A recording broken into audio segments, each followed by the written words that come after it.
Bismillahirrahmanirrahim. Assalamu alaikum dear students. Welcome back once again to our channel Al-Walid Academy of Sciences.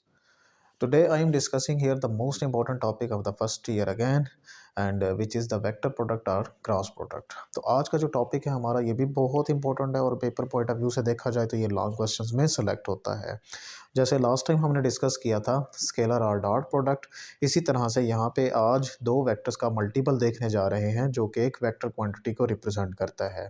इसका मतलब ये है कि उसके अंदर डायरेक्शन जो है वो मौजूद होती है।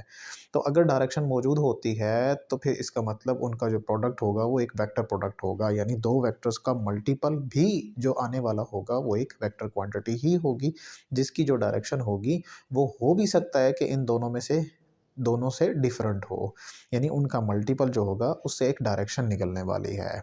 तो इसको डिस्कस करते हैं। Now let's start.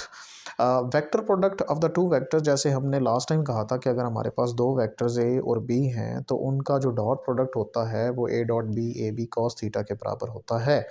बट यहाँ पे आज का जो हमारा टॉपिक है जिसमें वेक्टर प्रोडक्ट को डिस्कस करने जा रहे हैं, इसके अंदर एक वेक्टर क्वांटिटी है, इट मीन्स दैट डायरेक्शन तो आएगी। तो इसको फिर लिखा कैसे जाएगा, मैं इसको लिख के आपको समझा देता हूँ। फॉर एग्जांपल मेरे पास दो वेक्टर्स हैं, एक वेक्टर है ए वेक्टर और एक वेक्टर है बी वेक्टर, और दोनों का आ रहा है क्रॉस प्रोडक्ट। तो क्रॉस प्रोडक्ट जो होता है उसका मतलब होता है कि ए का मैग्नीट्यूड मल्टीप्लाइड बाय बी का magnitude into sine of the included angle between them into N unit vector. ये बात बहुत इंपॉर्टेंट है कि इसमें एन यूनिट वेक्टर जो है उसको शामिल क्यों किया गया है। एन यूनिट वेक्टर एक ऐसा यूनिट वेक्टर है जो दरअसल सिर्फ और सिर्फ डायरेक्शन को रिप्रेजेंट कर रहा है, क्योंकि हमने लास्ट टाइम कुछ बातें पढ़ी हैं।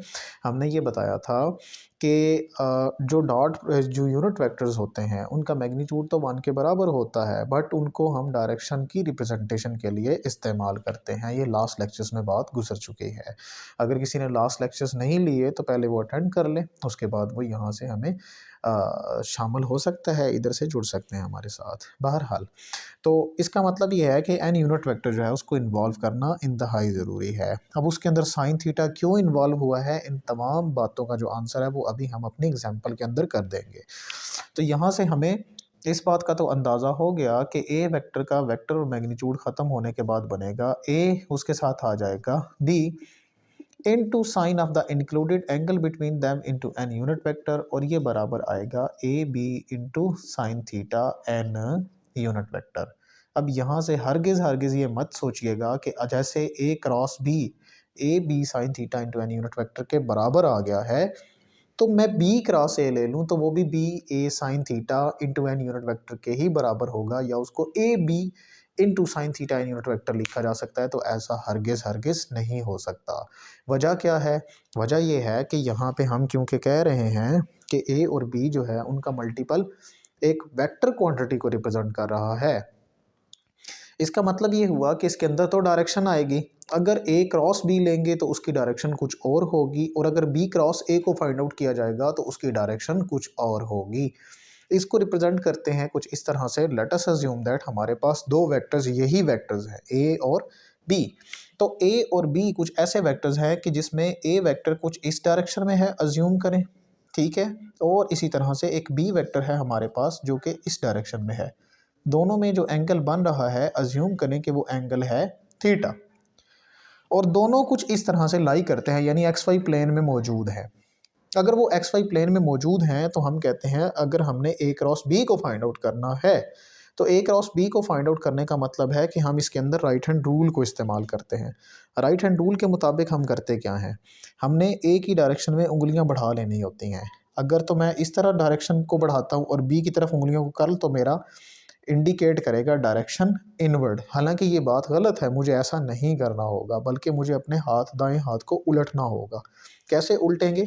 सबसे पहले क्योंकि हम बता रहे हैं कि आप ए की डायरेक्शन में उंगलियां बढ़ा लें, तो मैं ए की डायरेक्शन में उंगलियों को ऐसे बढ़ा लूँगा इस तरह से, और बी की तरफ उंगलियों को कर्ल करें, यानी बी ऊपर की तरफ है। Then your thumb indicate the direction of their cross product, वो बाहर की तरफ आ रहा है, वो दरअसल इन दोनों के क्रॉस प्रोडक्ट को रिप्रेजेंट कर रहा है। अगर वो क्रॉस प्रोडक्ट बाहर की तरफ आ रहा है तो इस चीज़ को हम यहाँ पे रिप्रेजेंट नहीं कर सकते, यानी प्लेन के अंदर बाहर की डायरेक्शन जो है उसको एक्सप्रेस नहीं किया जा सकता। तो फिर कैसे करेंगे? हम इसको एक्सप्रेस करने के लिए दरअसल इसके अपवर्ड में एक लाइन लगा देते हैं जो दरअसल इनके एन यूनिट वेक्टर यानी इसकी डायरेक्शन को रिप्रेजेंट करती है। अब ये जो ऊपर आ रहा है एन यूनिट वेक्टर, ये दरअसल ए और बी के क्रॉस प्रोडक्ट की डायरेक्शन को रिप्रेजेंट कर रहा है। इन अदर वर्ड्स, अगर दूसरी तरह से मुझसे पूछा जाए, यानी आप अगर पूछ लेते हैं कि सर ए क्रॉस बी का तो मतलब समझ आ गया कि अपवर्ड डायरेक्शन है, तो फिर बी क्रॉस ए का आंसर क्या होगा? तो हम कहते हैं भाई घबराने की ज़रूरत नहीं है, आपने उसी राइट हैंड रूल को इस्तेमाल करना है। जैसे हमने जिसका नाम पहले आया था उसकी डायरेक्शन में उंगलियों को बढ़ा लिया था, यानी राइट हैंड के मुताबिक हमने उंगलियां ए की डायरेक्शन में कर ली थी और फिर बी की तरफ उंगलियों को कर्ल किया था। सेम हेयर, अगर मुझे कहा जाता है कि आप बी क्रॉस ए को फाइंड आउट करके दें, तो फिर हमें बी की तरफ उंगलियों को बढ़ाना होगा। यानी बी किस डायरेक्शन में है? यहाँ पे जो नज़र आ रहा है वो बी अपर डायरेक्शन में इस तरह से है। तो राइट हैंड रूल को अगर इस तरह से यूज़ किया जाए तो बी इस साइड पे है, बी की तरफ उंगलियों को बढ़ाएं और ए की तरफ कर्ल करें। तो ए तो अब इस साइड पे है, नीचे की तरफ, यानी नीचे वाली साइड पे है, तो मुझे अपने हाथ को उलटना होगा। अब भी कैसे उलटना होगा मैं आपको यहाँ पे तरीकाकार समझा देता हूँ। क्योंकि अभी हमें बी क्रॉस ए को फाइंड आउट करना है, तो बी की तरफ मैं क्या करूँगा, राइट हैंड की उंगलियों को बढ़ा लूँगा और ए की तरफ, ये ए कहाँ है? डाउनवर्ड में, तो डाउनवर्ड में मुझे उंगलियों को कर्ल करना होगा। Then your thumb indicate the direction of their cross product. इसका मतलब वो तो इनसाइड है।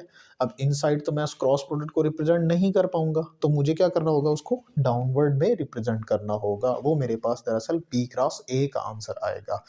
जो अपवर्ड में अभी तक मेरे पास आंसर आ चुका है वो दरअसल मेरे पास ए वेक्टर क्रॉस बी वेक्टर का आंसर आ चुका है। जबकि यानी ए को मैं यहाँ पे अगर रिप्रेजेंट कर दूँ इस तरह से, तो बी क्रॉस ए का आंसर जो है वो डाउनवर्ड में आता है और वो एन यूनिट वेक्टर की बिल्कुल उल्टी डायरेक्शन में है, इसलिए मैं उसको माइनस एन यूनिट वेक्टर से जाहिर कर देता हूँ। माइनस एन का क्या मतलब हुआ? मतलब ये है कि ये एन यूनिट वेक्टर और ये minus N both are equal in magnitude but in opposite direction. अगला सवाल ये होता है कि ये इक्वल इन मैग्नीट्यूड कैसे हुए? और भाई इक्वल इन मैग्नीट्यूड इसलिए हैं क्योंकि ऊपर वाला एन यूनिट वेक्टर है, नीचे वाला भी एन यूनिट वेक्टर ही है। मैग्नीट्यूड निकालें तो यूनिट वेक्टर का मैग्नीट्यूड तो 1 के बराबर होता है। डायरेक्शन में उल्टा होने के लिए किसी एक के साथ आपको नेगेटिव का साइन लगाना पड़ेगा, जैसे हमने यहाँ पे रिप्रेजेंट किया है। ऊपर वाला जो है वो ए क्रॉस बी को रिप्रेजेंट कर रहा है, बट डाउनवर्ड में जो मेरे पास आ रहा है वो दरअसल B vector cross A vector है। इसका मतलब ये दोनों एक दूसरे के उलट होते हैं। ठीक, उसके बाद अब देखें, ये बात मुझे समझ आ गई है कि यहाँ से अगर दो वेक्टर्स का क्रॉस प्रोडक्ट लेना हो तो फिर उसका आंसर होगा कुछ इस तरह से।